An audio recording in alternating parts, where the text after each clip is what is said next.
Planning and Community Development. Can I please get a motion to approve the minutes of our prior committee meetings? Supervisor McDonald, seconded by Supervisor Montesi. All those in favor? Aye. Take it away, Wayne. All right, I have two items for the committee consideration this morning.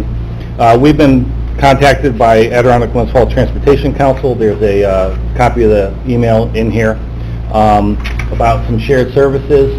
They would like to purchase GIS services from us, and that's a reimbursement at cost plus.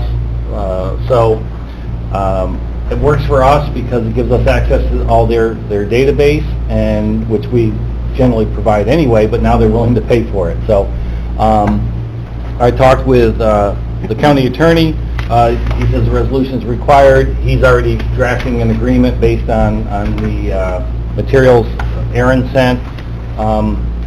I would come back next month to the committee with actual budget amendments to show revenue and whatever, once we finalize all the details. But I would recommend that we go forward with this. It provides revenue for the department, and it provides a closer link with the Municipal Transportation Council. Can we get a motion by Supervisor Simpson, seconded by Supervisor McDonald? Quick question. Discussion, yes. Do we have time? Will it involve a lot more time, or is it just sharing up? We already provide some time, But it's yeah. not, will it impede what we're doing now, won't it? No, I don't. Increase their hours? It will next year. In the budget So proposal. your budget. Yeah, I'm proposing. And they're related, right? Yes, they are. So that's important for people to know. Yes, yeah. So we're going to be adding more hours because of this request? In next year's budget, that's going to be my request, is, Okay, but then basically it will be picked up by yes, this contract. yeah, more than picked up by, yeah, Any further questions? Revenue will offset the increased hours? more than offset, yes. Any more comments? All those in favor? Aye. Opposed? No. Number two. Okay, the second item is, the county is under contract through a Department of State grant award with IBI Group for economic analysis of rail service, and we've run into an issue with data collection that's kind of stalled that, so we want to extend that. The contract with IBI expires this month. We're asking for consideration of the committee to extend that through the end of the year. Amtrak has not been the most congenial of partners in this as far as providing ridership issue counts and other issues. Just can we get a motion to just get it on the floor? Okay, Supervisor Montesi, seconded by Supervisor Simpson. It's not going to cost us any more to No, extend it? no. It's just a time extension. So they fundamentally use our tracks? Is that the idea, the Amtrak? And is there money involved as far as Amtrak to us, or? No. No, okay. No. It's, what we're looking at is the extension, way back when all this started, Congressman Solomon, at that point in time, secured funding for a demonstration project of connecting North Creek to the Rensselaer Station. That was the purpose of all the funding that followed. And we're kind of following through on the last part of that right now. It's the actual Saratoga to Rensselaer Station connection, and whether we can make that connection through a commuter rail or through a daily operation of some kind. What that would offer is increased train service to Saratoga, which would coincide with Saratoga North Creek's operation, because right now there is very little overlap.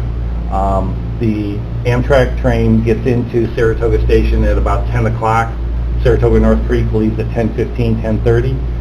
But if Amtrak gets in at 11, which happens a lot, there's no connection. So we're looking at ways, is there a way, to mitigate that? So that's one of the purposes of this. So this is DOS funded. Actually, the Saratoga North Creek Railway is providing the 50% match.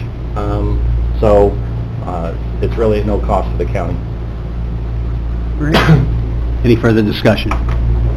All those in favor? Aye. Opposed? No. Carried. That's all I have on the, as far as official agenda items. I do want to say that I was talking with Supervisor Montesi before the meeting, just to inform the committee. Mayor Blaze has contacted us. There are 2 grant awards to the village from Department of State that are in limbo because of obvious reasons. They've never been executed, the contracts. It's roughly for $1 million worth of projects. I don't remember exactly what those projects are.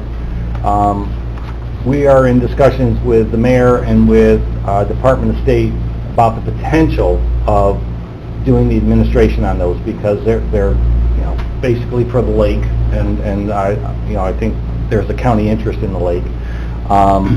And there's roughly $100,000 of administrative dollars between the 2 grants. So we're exploring that. I may bring something to the committee, I may not. Well, I'll definitely bring something to the committee, whether it's to actually enter in an agreement with the village for assisting them with the administration or not, I don't know. I don't know if I'd recommend that yet. But we're certainly exploring it, so. Okay. Go ahead, Doug. Yeah. I hear what you're saying, and maybe that's good, maybe that's bad. I'm not so sure. I'm very, very concerned about any correlation with administrating some of these grants because, or taking over from the towns, their administration, or co-partnering with the town, when in my opinion, they've proven not to be able to administer these grants and oversee correctly. At least that's what it's preliminary showing. So I'm very hesitant about getting involved with this, and I'm sure if I'm hearing you correctly, you're a little hesitant yourself. So before we go deep into the water, I just want to make sure that our exposure is very limited. Correct. Because of the situation. Yeah. Well, that's one of the concerns. I mean, if the county was to assist with administration, there'd be a memorandum of understanding with the communities. Department of State is looking for us because we've done 14 successful grant awards under the same program in the First Wilderness Program. So they know we have the expertise and the understanding of how the system works. In all fairness to everybody, the state totally revamped their reporting and reimbursement process about 1.5 years ago, and it really changed everything. And it's been a steep learning curve to resubmit paperwork that now conforms with their new reimbursement process. In the long run, the new reimbursement process makes a lot of sense because it's more detailed. But it's everybody resists change, and change is hard to accept sometimes. So, but having said that, the 2 grant awards that the village has, nothing has been done with them. The contracts aren't even executed. So it's not picking up something midstream. The mayor has 3 others that are partially in work, and I'm not recommending touching those because it's just too hard to figure out where everything is. So again, we're going to continue to explore that. I've talked with I don't know who they are anymore, but it used to be the Invasive Species Committee, environmental, whatever.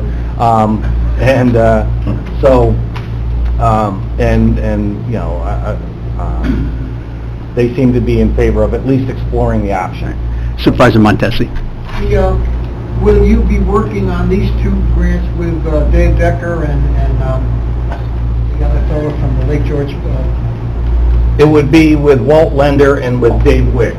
Okay, Dave Wick. Yeah, Mr. Decker would not be part of this at all. Right.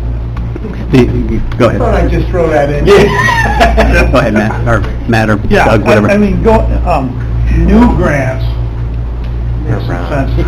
Obviously, past grants do not. And when you mentioned that they changed their reporting, whatever, 1.5 years ago, these go back 14, 15 years of non-compliance, in my opinion, by some of the towns and supervising these grants. So, although the state may have changed some of the parameters of the bar 1.5 years ago, these go back 14 years, Wayne. So in all honesty, that's, you know, kinda, you know. But, it was the enforcement of these grants or the lack of, due diligence on the parts of the town that really concerned me. So that's why when I'm partnering up with a town and I see a track record of being less than, efficient in following up to the parameters of what was in the contract to the particular contractor, I don't want to get a piece of that. I don't want any part of that. I don't, as a county, I want to run from that. But going forward, new things, and you've proven that we have an excellent track record here at the county, I'd be a little more open to. So that's just where I... Supervisor, go ahead. I just, Supervisor Beatty, not to take you at task, but unless you've walked in our shoes on some of these grants, you know, it's hard to sit there and throw stones like that. I understand some of the stuff on the prior ones, but these grants can be very complicated. As a town supervisor, I take issue with some of your comments because we've had grants in Warrensburg since I've been there for 12 years. They're not easy to do, and the state does change the rules, and they can make you tear your hair out at times. So please understand what Wayne is saying, and because certain grants cause consternation for certain people, don't shed a light on all the town supervisors saying we don't do a good job with grants, because a lot of us do a good job with grants. And you know, this has to be one particular thing, and we do see these rules change, and they do change constantly, and the state seems to change their mind on a lot of issues. You get caught up. I'm not talking about the past, but don't shed a light on all the towns in the grants, because a lot of the towns do a very good job with the grants. Well, with all due respect, Kevin, I don't think I shed a light on every town. I said what these towns currently are undergoing and so forth. So if you felt included in that, I'm sorry you did. I never mentioned Warrensburg. I never mentioned any specific towns other than the three that are in question right now. And I think I'm fully within my bounds to mention that and to be very clear on that. So And I'm fully within my bounds to respond to you. and you are, and you know, and if I mention Warrensburg, if I see that with Warrensburg, I'll mention Warrensburg in the future. But since I haven't, I'm sure you do a very fine job in enforcing the law. Matt, did you have a comment? I've got a question on another project, this sewer line extension for Countryside. Yes, You would ask for a continuance. yes. Any word on that, or when, how soon would we hear? The chairman signed the letter, I believe on Monday it went out, requesting an extension. We have a verbal agreement or acknowledgement from the staff that, you know, it's a justified extension. I was talking with Supervisor Garrity. The bid for the materials expires this Friday. I've asked Julie to see if they would hold that bid for another 30 days. She's in the process of doing that. The question becomes, I really don't want to rebid it, but, you know, if we buy the materials, do we have a secure place to store them until the spring? And to me, it'd be the DPW facility at Warrensburg, you know, to store them there, just so long as they don't grow any legs or, you know, but that's one of the unresolved things is, I would like to do the purchase this year and move money on the grant, because we have another grant application pending, so it'd be nice to show movement, so. If you need room, let me know. If you need room other than Warrensburg, let me know if we do purchase materials. I think it Store them. I could be put in pole barns up to the county buildings in Warrensburg. That's where they should be putting materials. There's plenty of room. I'm sure we can find room somewhere. Yeah. I'm sure we could find room. I wouldn't somewhere. wait, because Right. if there's a 10 to 12 week delivery on pipe this last time and you don't buy it now and something happens next year, I'd buy the materials, get them in storage so you can start to work. One of the things, we just want to make sure we get the extension before we buy the materials, because if we buy them and don't install them, the state may come back and say, you didn't fulfill the terms of the grant, it expires in December, we want our money back.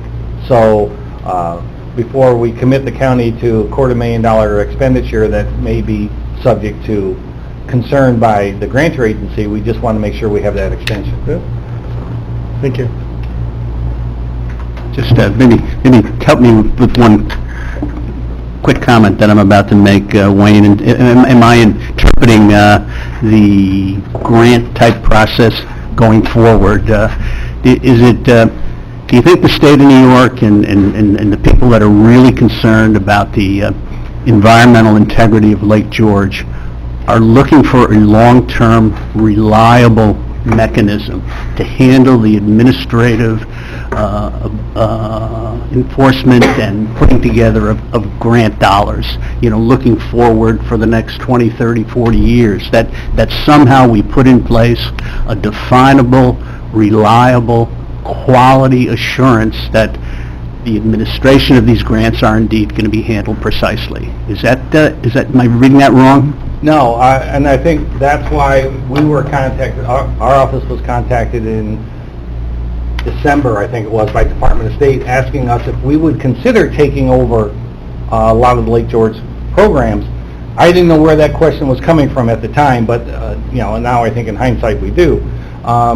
The state, what they like about the county doing the administration is that there's multiple communities involved, and the county has a system of checks and balances. We have an auditor, we have a treasurer's office. Each one looks at each payment request separately, along with us putting it together, and they know that we have the administrative capacity and the checks and balances, and the county is subject to a single-purpose audit every year, so there's an audited record of the county's transactions. So they're very happy with the county doing the administration, especially when there's multiple jurisdiction projects involved. Ron? And I agree with that, and the only question I have is that we can get really involved in matching. In other words, if we're the administrator and it's $1 million grant, we got to come up with 100 grand before, we just need to be careful with that. Right. When we put an application together, Craig and Matt can tell you, is that I'll go to the town and I'll say, we're doing an application, do you have a project? Where is your match coming from? The towns are obligated to provide the match, and that's how we put it together. Okay. And then the towns actually write the check, and we give them a portion of it back, or we've secured the match elsewhere. Okay. Good. Any further comments from anyone? There being none, can I get a motion to adjourn? Well, you have... What? You have Ed. I'm sorry, Ed, I didn't see it. All right, Adjourned? you snuck right in there. Want to commend Wayne right on time. Thanks, Ed, you did a great job today. All right, wonderful. I gotta go to North Creek, we'll see you guys. Thanks. I want to tell you on the reimbursement process is getting very complex, and the other issue, and Kevin kind of alludes to that, is that each agency has different reimbursement processes. So if you're working like with the Department of State, but within the fire prevention area or codes area, they have one set because their monies may be coming from a grant from Washington, or it may be coming from a private foundation. So therefore, they impose different rules and regulations. They've recently instituted for any project that is 85% state-funded or more, there will be a checklist piece of papers that are like 30 to 35 pages. That will be a checklist of questions such as, are you aware of any member of your town board, village board, city council, any vendors that may have a family relative that has been involved in this process, as well as any board member of the company you're dealing with. You can't answer that question correctly about the board of directors of the vendor that has you awarded the bid to.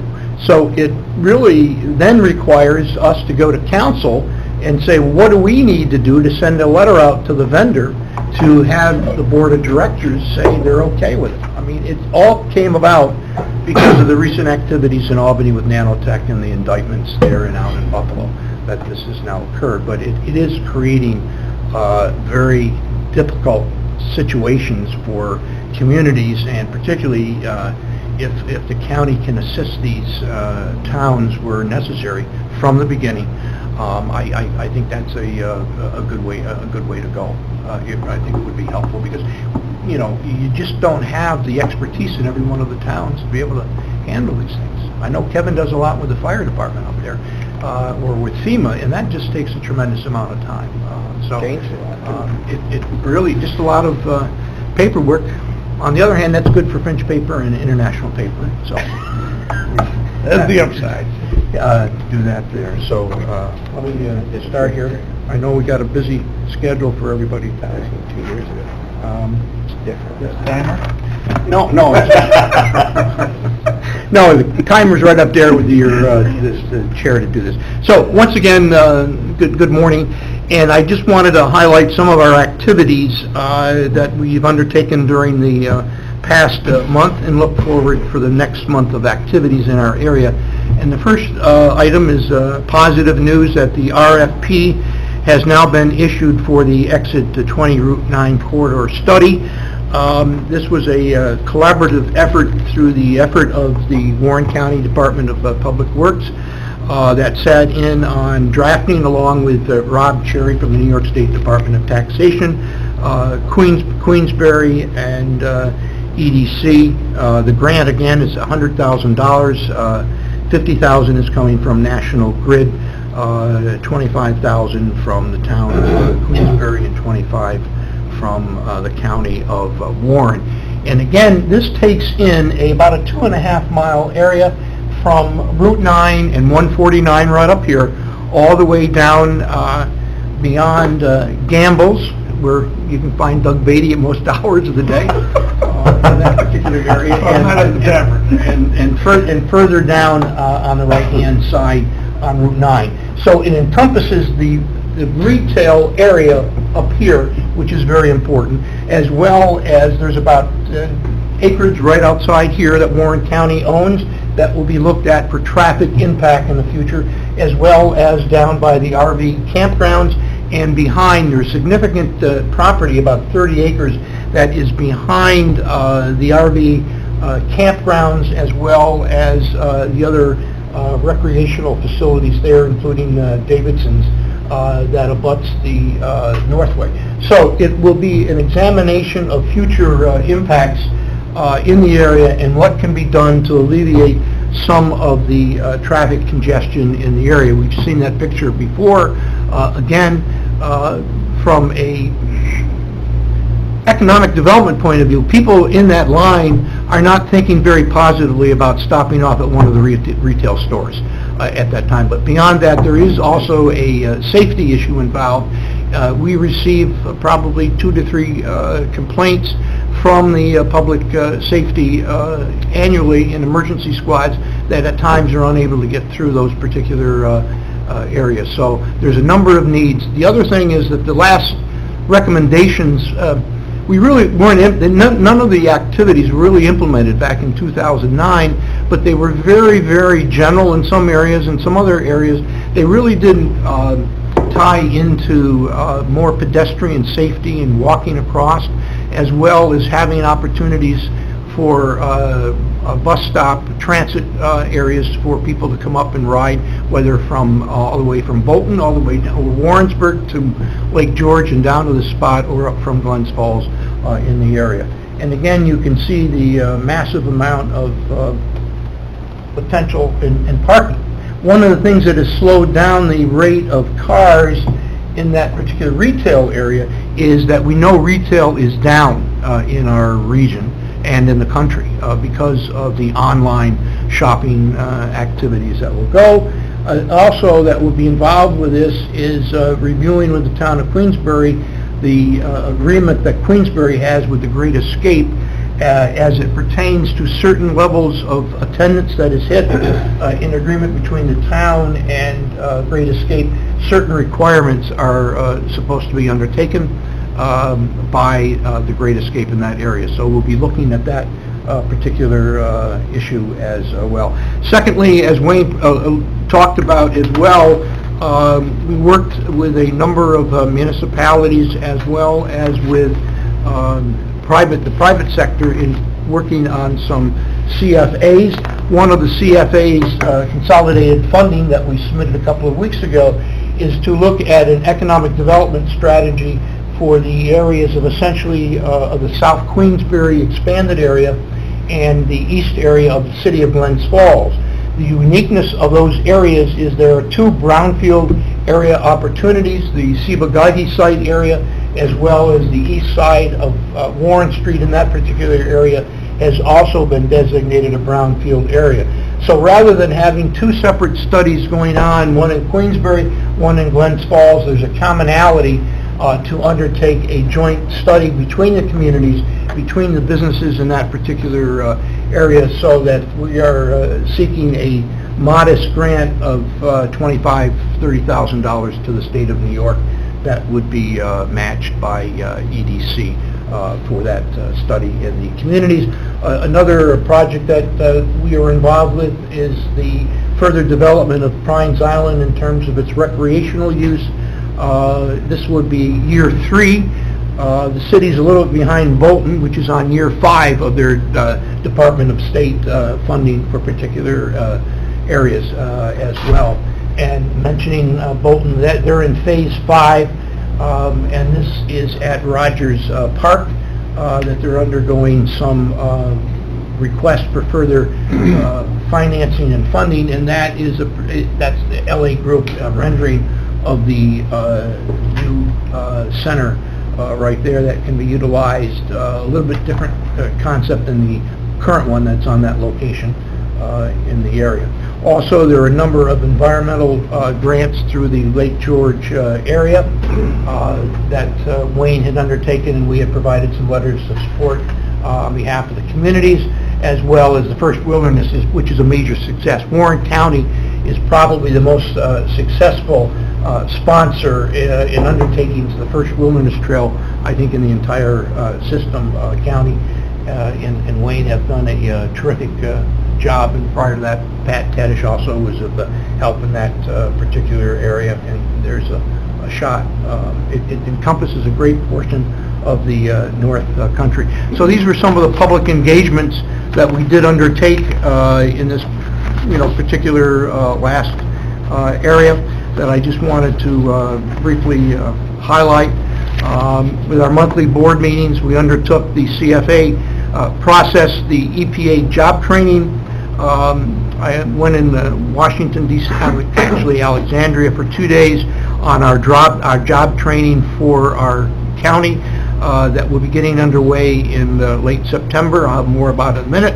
Had an opportunity on a Saturday to visit Stony Creek and Frank for his Stony Creek Mountain Days up there, and it's just a great opportunity. Another tourist event in that area. And also on a private matter, I spent a couple of nights each day going up at Brant Lake to Greg Kubiak's basketball camp to watch my grandson last week, which was a lot of fun. And that camp has been in existence since the 50s, in the days of Dolph Shays, and only myself and probably Peter McDevitt remember who Dolph Shays was. His son Danny Shays took the camp over, then Sam Perkins. I used to watch him at Camp Walden. Pardon? I used to watch Dolph Shays at Camp Walden. Yes, and of course, he came from Syracuse Nationals that went on to become the Philadelphia team back in the early '63, I think. And then currently, Greg Kubiak is running the camp. They also have a baseball camp up there, and it provides us a lot of activities in the community, so I had a nice time up there. We're continuing to work. John sits on the Airport Advisory Committee, and I am on the RFP committee, working with the town, the various communities there. I didn't use that hatchet when I was up there at Stony Creek. I think that's Frank's. He takes that to the takes that to the board meetings for doing that there. Especially during budget time. When you need budget cuts, you need budget cuts.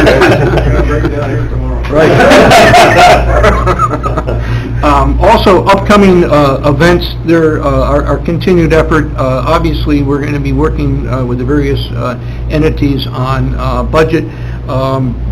We hope to, working with, again, the chairman and Brian and Danny Gerard and Ross and Jeff, is to move this RFP process into a draft form so that it could be reviewed by the advisory committee and get this thing moving out.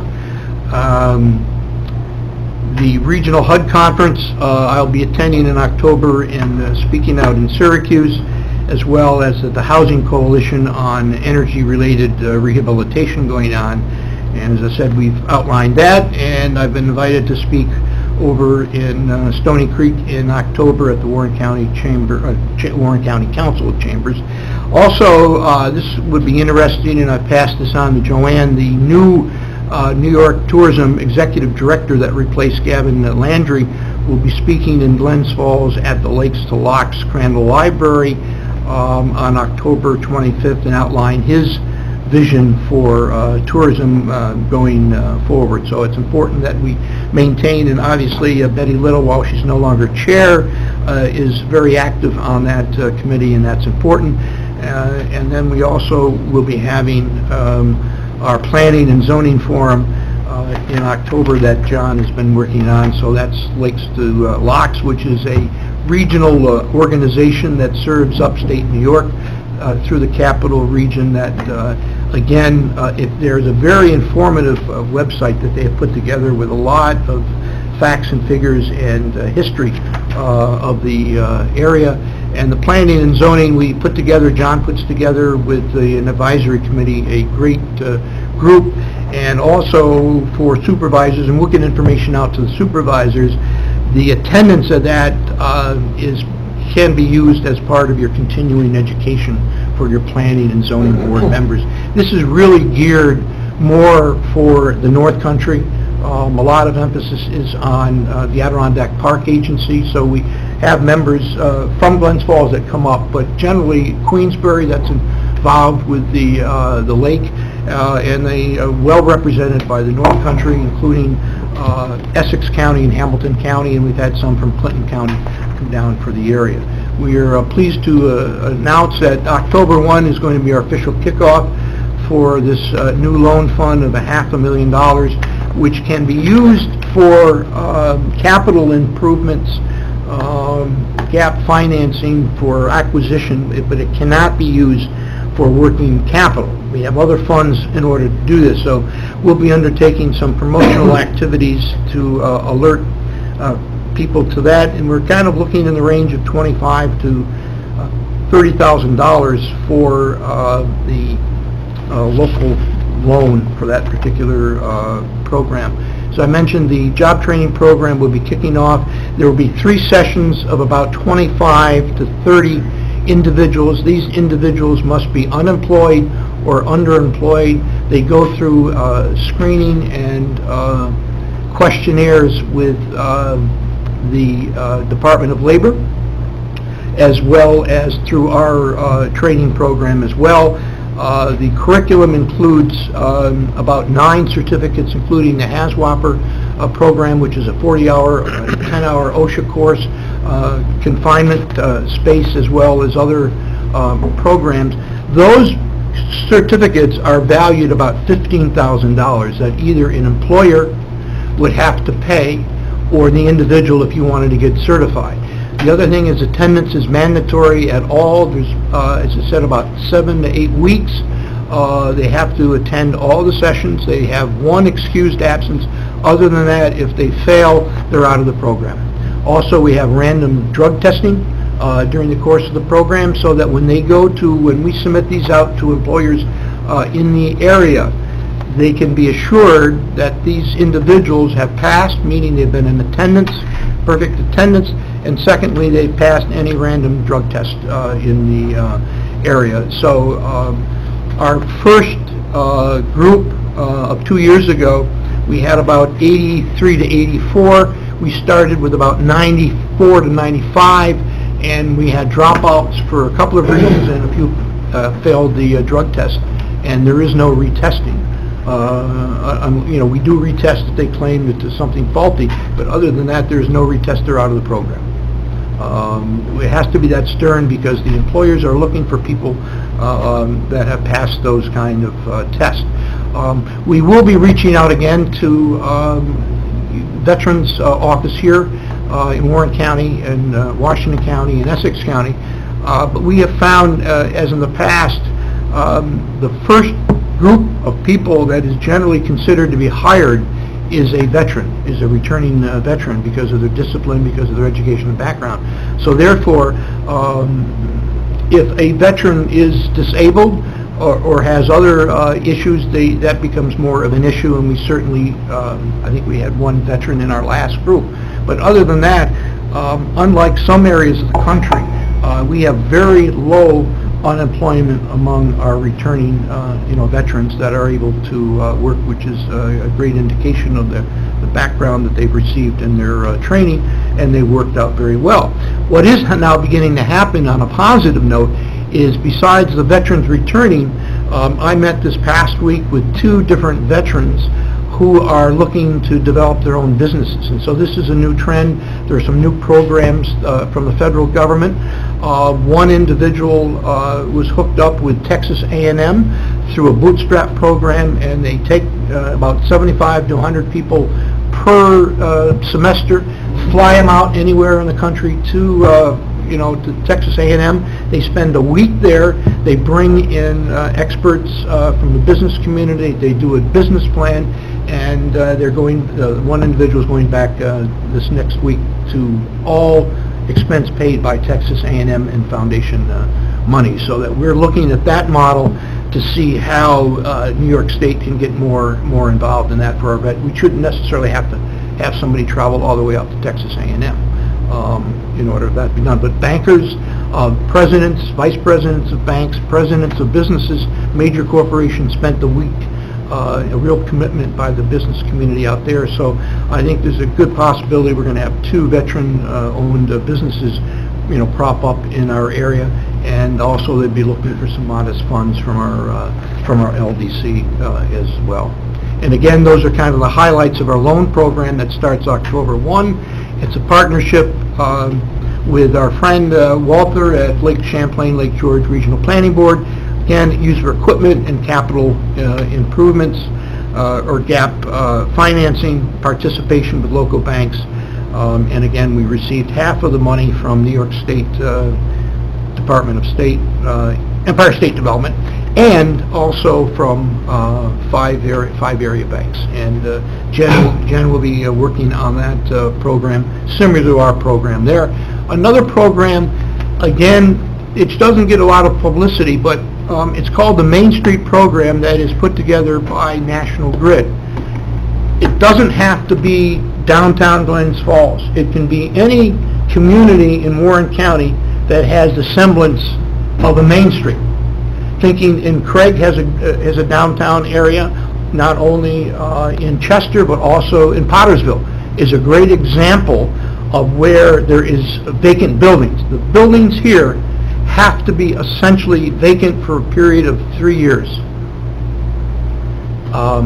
You can't have a building that's 95% full and try to get involved in this program. So the idea is to fill in. So what has to happen is we have to work with developers or individuals to see if they're willing to buy the building. The grant program can range anywhere from $50,000 to $100,000 as a grant. That involves facade improvements. It can involve upgrades to furnaces and so forth for the program. It's a very quick, program. EDC has been working on this for a number of years. John has been doing a great job with that program. So, thinking ahead, it usually takes maybe 3 to 4 months to implement the program, but you have to get a developer, an owner of the building that's vacant, that's willing to invest their money as well as National Grid, and you have to come up with a plan and obviously go through any site plan review for the particular community. But every town in Warren County is essentially eligible. Whether it's 4 or 5 building, that constitutes a downtown under this program. So it's a very flexible program. They're updating some literature on that. We'll get that out to all the board members and give us a call at the office. We work on a regular basis with Katie Newcomb from National Grid, who took over from Linda Hill on that program, and our friend John Murphy that's retired to South Carolina in the area. So that's an example right there. The former Look TV building in downtown Glens Falls has new owners. Dr. Dan George, formerly of Glens Falls, and a couple of his partners are involved in this project, and they're going to be back on to getting a National Grid grant for, for downtown. So, again, $50,000 in the grant is a pretty decent shot in the arm.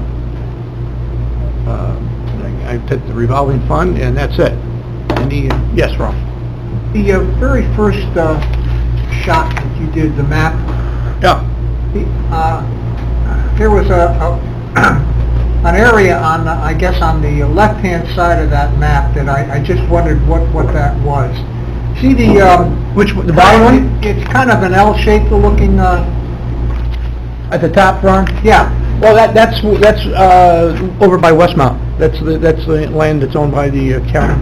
Okay, there's 8 or 10 acres Yes, in there there. is. And, Yeah, I think we always thought that was a pretty good site for economic development, and one of the reasons that we didn't accept the Hudson Headwaters was they wanted that land when they bought the nursing home, if they were going to buy Yeah, it. they wanted to develop a health community, which I thought was a great idea, but obviously some people... Dr. Ruggie is about 5 miles ahead of everybody else. Yeah. I mean, the guy really thinks out of the box on like everybody is, into this question about memorandum of understanding with Albany Med and with St. Peter's and so forth. And so Dr. Ruggie goes across Lake Champlain and works in agreement with the University of Vermont. And there will be residents involved at the Champlain. That's the 19th primary care facility built by Hudson Headwater. But they're also going to be involved here in Warren County in working in the primary care. So I think that they hope to go over the northern part of New York State over to Watertown with some other primary cares down there. But Dr. Ruggie is just has an understanding of what is possible, essentially through federal funds, through the Rural Health Network programs over there. So all of these areas that we've identified in the orange color are developable pieces of property as well. So it's just not about looking at current retail traffic congestion. It's also looking at what is available under current zoning in those areas so that we can make some plans long range.